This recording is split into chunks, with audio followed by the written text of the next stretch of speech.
Coming up on Look Today, well, Queensbury Democratic Committee calls on the New York State Attorney General's office to investigate a councilman's use of his municipal email account.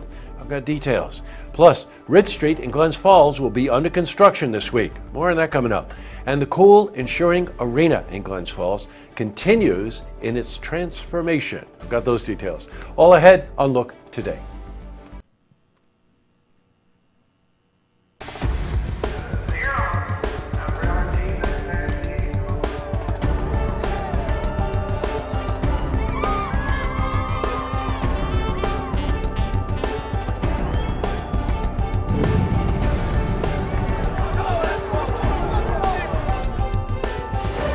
Welcome everyone, I'm Jay Hood Jackson. This is Look Today. Well, on tonight's program, I sit down with Chad Rabinowitz. He's producing artistic director, Adirondack Theater Festival. He's here to talk about the second annual Adirondack Film Festival that's happening next week. It's part 2 of my interview with him.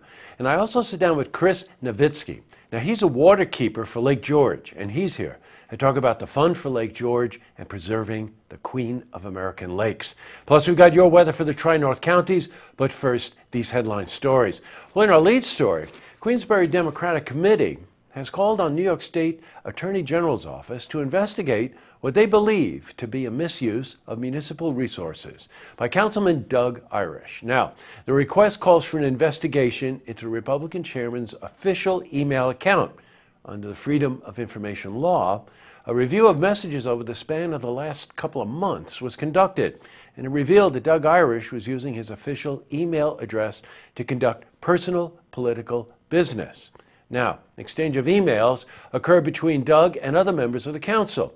We spoke to John Riley. He's former chair, Queensbury Democratic Party. This goes back a little ways. Probably the first example is in a post-star interchange between the Republican town chairman, Doug Irish, and our chairman, Mike Parwana, where Doug Irish suggested that we ask for copies of his emails if we thought there was something inappropriate. We received encouragement from other parts of the community outside of the political world that also suggested we follow up, and that's when we did. Now, in a story like this, it's important to reach out to Doug and others mentioned in the press release, and we'll have more coverage on this when we hear from them. In other news, well, Ridge Street in Glens Falls will be under construction this week. Paving work will take place from Centennial Circle north to Lawton Avenue, as between Meadowbrook Road and Sanford. Now, be aware of delays en route. All motorists should seek alternative route if at all possible. Now, we spoke to Steve Gersler. He's city engineer, City of Glens Falls. If possible, we recommend people seek an alternate route around the area because paving operations are going to continue through the week, and on the south end of the project and on the north end of the project we'll be paving early next week as well. Switching from news to weather. Well, we had a beautiful weekend. Temperatures have dropped since then, and you can expect them to go back up later this week. So let's see how the week is shaping up. For a more detailed look at our weather, let's head to the Glens Falls Weather Center for a look at your first forecast. Thank you, Jesse. I'm meteorologist Clarence Ponser with your first look weather update here on Look TV. National Outlook shows a cold front has moved through the area, a big area, high pressure impacting much of the country. Also, too, out towards the west coast, also high pressure, so not that much active weather pattern going on in the U.S. in general. The big story will be the temperatures. Only 25 degrees in Buffalo, 27 Albany, 33 in Scranton, Burlington, Vermont, 24. Across the Capital District, only upper 20s in the south, 28 in Greenwich, Whitehall 27, Glens Falls, you'll see an overnight low about 27 degrees.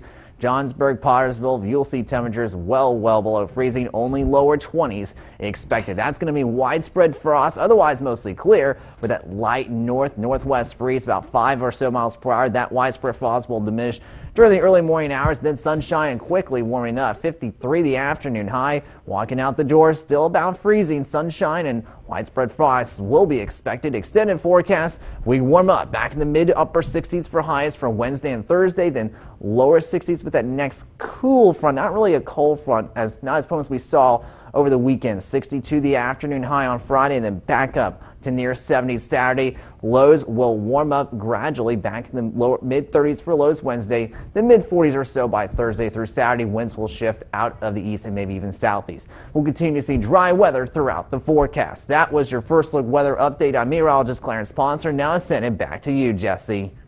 Thanks, Clarence. And thank you, Clarence, for a very accurate forecast this past weekend. Back to the news.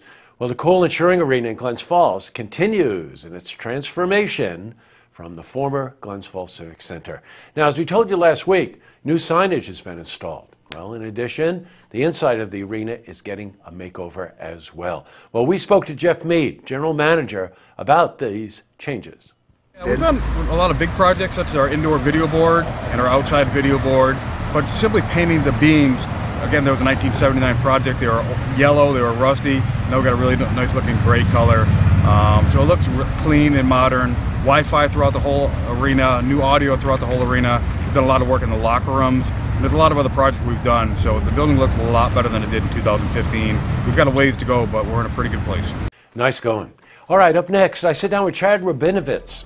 He's producing artistic director for the Adirondack Theater Festival. And he's here to talk about the second annual Adirondack Film Festival that's happening starting this week. This is part 2 of my interview with him. I also sit down with Chris Novitsky. Now, he's waterkeeper for Lake George, and he's here to talk about the fund for Lake George and preserving the Queen of American Lakes. First, if you see news happening, you want to share a story idea, how about join us for an interview?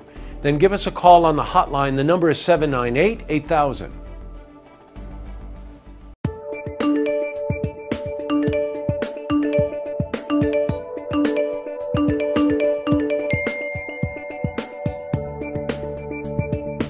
And now it's time for Your Look. You know, that's the segment where you tell us what you're thinking.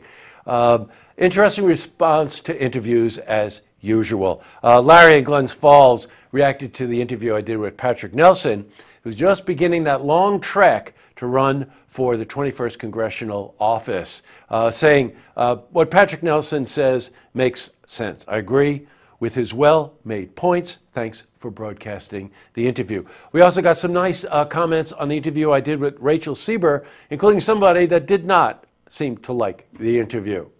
Shall remain nameless, by the way. One other note, I had done an interview with Andrew Bobbitt. He's the new president over at the Saratoga Regional YMCA. And just to let you know, in a span of like 2 weeks, we got over 300 views just on that one interview alone. So please go to Facebook and tell us what you think. It could be about the interviews, it could be about the stories, it could be about anything in general, but we love hearing from you. All right, that's it for Your Look. That's all the time we have for this edition of Look Today. It's Monday, so we like to look ahead. Another very active week around here at Look Media. Saratoga Rotary's coming in, Greg Greco, about the Education Foundation. That book that was made into a movie won Academy Awards, 12 Years a Slave. Well, a local historian who's written a book about it, David Fisk, is coming in for an interview. Very interesting interview. Ben Latham is coming in. He's a candidate, Glens Falls Common Council. And Kaylee Wolin is coming in. Give us all the information about the upcoming season, the fall season and the winter season at West Mountain. And last but not least, this past weekend was the Summit, that wonderful music festival at the Q, the Queensbury Hotel in Glens Falls. And I wonder if Tyler Herrick and Zach Moore are still climbing around that hotel trying to find people. It was a huge success. It was jam-packed the whole weekend. Drew Wardle from the band Paradox Saints said it was like Disneyland for adults, and that when he had to leave, finally pulling himself away from the hotel, it was back to reality and he didn't like it. The thing was organized by the band Wild Adriatic. They killed it. They were so fantastic. And Chuck Visconian from the Rockman Club brought in a special sound system. So you can imagine what this thing was like. So congratulations to all. And Tyler and Zach, are you there? Just checking to see if you're around. Tonight on Look TV, it's play-by-play. And don't forget, tune in tomorrow night for the stories that matter to you. Good night, everyone.